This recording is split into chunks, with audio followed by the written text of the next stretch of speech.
Hello and welcome to today's seminar, Short-Term Lets Licenses in Scotland, What You Need to Know. My name is Yasmin Miles and I am a Legal Director in the Commercial Property team at Thornton's Law LLP.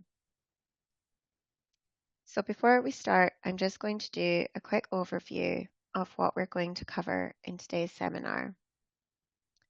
The legislation which governs the Short-Term Lets Licensing Scheme.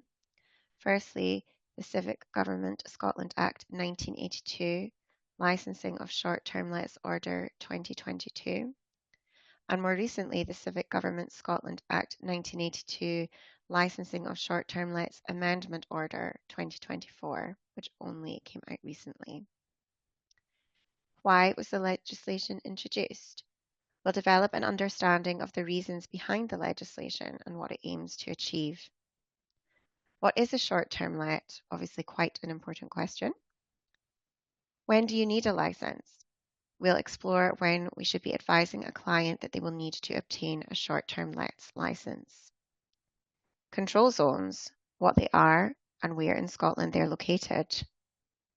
What do you need to apply? We'll go through what you and your clients will need before you apply for your license. The application process. We'll discuss how we go about applying for the license via your local authority. Determination of application. What local authorities will consider when looking at the application. Advertising. What hosts will need to include when listing their property for let.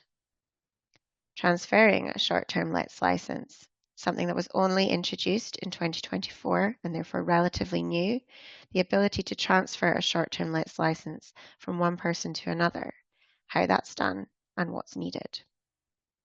Parallels with liquor licensing. We'll get an understanding of how this new licensing scheme is similar to that of the premises licensing scheme, and how this affects conveyancing transactions, when we need to consider short-term lets licenses in the process of conveyancing transactions, and what we should be advising our clients.